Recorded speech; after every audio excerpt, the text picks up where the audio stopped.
Hello friends, as you read from the title of this video, I've saved £1 million at the age of 31 or 1.3 million USD. In this video, I'm going to share you my personal story.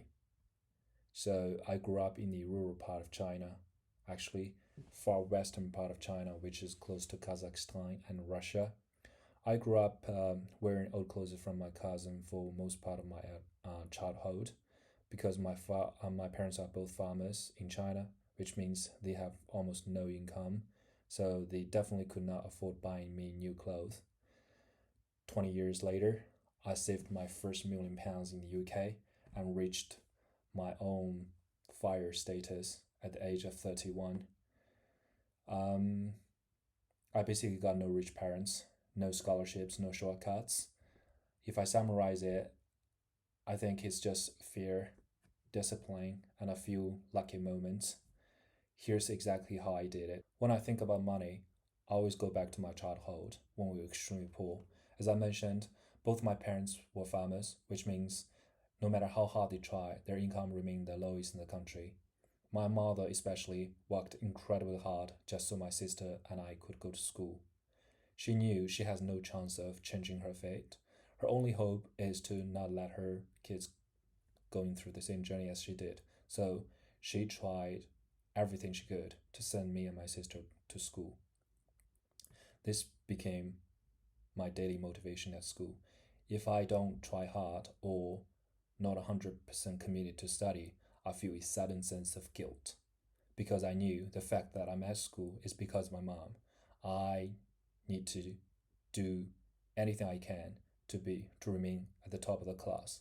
So I wouldn't let my mom down. That served me well. With a bit of luck, I went into a good university. But at university, I was totally lost. The sudden freedom that was given to me hit me really hard because I didn't know what to do. There were just so many things that I could do, and I didn't know where I should spend my time on. At the time I got my first laptop, I was just so excited. I didn't sleep for a week. Everyone was watching the show called Prison Break. You probably heard about it. So did I. I spent so much time watching that show, which I probably should have spent on studying, but I didn't. Well, I guess the good thing coming out of watching that show was I actually improved my English, as you can probably tell. So I think I was just a mediocre student for the 4 years of my undergrad. Upon graduation, I wanted to go study in the US or at least in the UK, but I didn't have the money. My parents definitely could not help. So I got no choice but to go to work immediately. The motivation for my first job was very clear: to save enough money for me to go study in the US or the UK for as quickly as possible. I was lucky enough to work under a generous manager who gave me a lot of guidance at work and also was very generous in terms of giving me bonus. So I performed really well at that job. After 2 years, I managed to save £25,000, which was just enough for me to study in England for a master's degree. I originally wanted to go to the US, but £25,000 is not enough. And I did not want to wait because waiting might mean I'd never go. So I took the risk. I resigned from my job and went to England. When I landed in England, everything was just so much more expensive compared to China. It was just very hard for me to get used to. The fear of being poor came back to me again because I was so afraid of the situation in which I ran out of money before I graduate. That would be devastating because no one would come to my rescue, not even my parents. Not because they don't want to help me, but because they just wouldn't have the money. So for the first month, all I had was potatoes. Yes, 3 meals, all potatoes, because that was the cheapest food in any store. So I remember I spent exactly £24 on food on the first month. I didn't even get a SIM card because the cheapest plan I could get at the time was £5 a month, and I want to save that £5. So once the first month passed, I got a little bit of understanding about prices, and I knew as long as I remain disciplined and I don't eat out, I could survive. So I relaxed a little bit. While I was doing my master's degree, I started applying for jobs immediately because I knew the job market for graduate was very tough, especially for immigrants. Luckily, I managed to get an offer right before graduation. £30,000 per annum was the salary. It wasn't a lot, but I think it was very good for me. After rent and food, I still managed to save some. So it was a pretty good start for me, I'd say. At the startup, I worked insanely hard. I don't think I ever left the office before 10 p.m. Sometimes I'd leave after 1 or 2 a.m. the next day. If I left early, I'd rest a bit at home and then came back later because I live right next door to the office.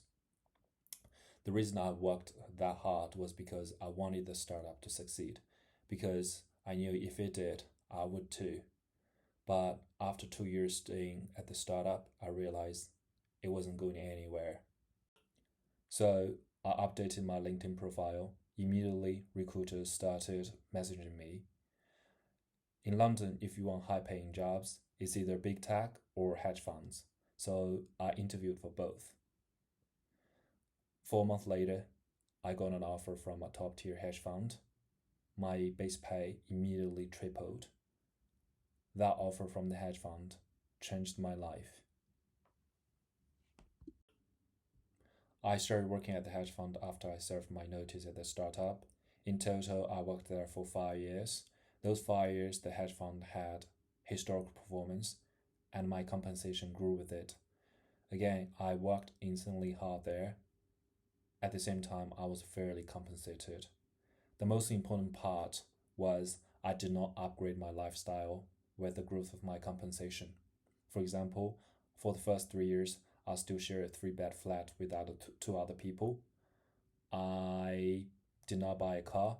When I go on holiday, I would still stay in budget hotels. I did not have any expensive hobbies, so my savings rates was extremely high.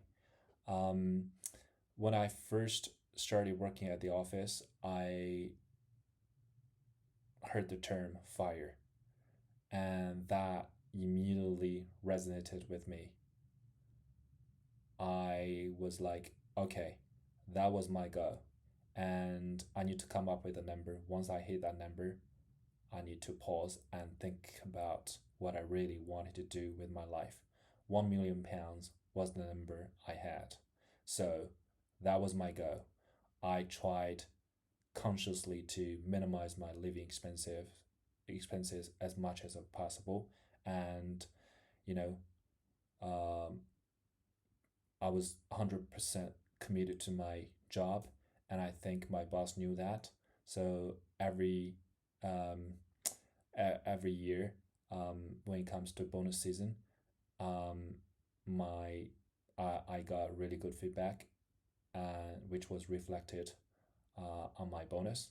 So yeah, I think over the 5 years, my net worth grew really fast, combined with good investment returns. I think it was 1 August when I get my August paycheck. I checked my net worth. It was over £1 million. I was like, oh wow, I did it. Now I need to probably pause for a while and think about what I really want to do with my life. So I quit immediately. It was, I think, in a way, it was kind of hard because it was a high paying job, and quitting it would mean I lose my income immediately. But at the same time, I'm like, okay, if money was my goal, I would never have enough. So I left without hesitation. So now it's been over a year. I spend most of my time with my wife and my 2-year-old son, and I felt very peaceful. Um, in the meantime, I also was trying to do some side hustle so that I could still feel relevant and yeah, um,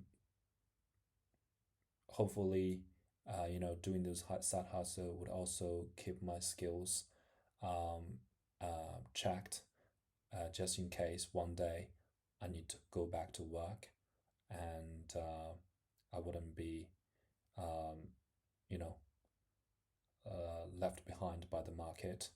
So um, I guess what I want to say is if the me 20 years ago saw me today, I think he'd be very proud. In summary, um, I think, as you can tell, I'm not special. I'm not a genius. I guess I'm just someone who came from nothing and stayed disciplined and didn't give up. With a bit of luck, I reached my goal. So if you are an immigrant or struggling financially or feel stuck, I hope my journey gives you hope. If you want deeper videos on how I saved, invested, broke into finance, and reached fire goal, please subscribe and follow along. Thank you for watching.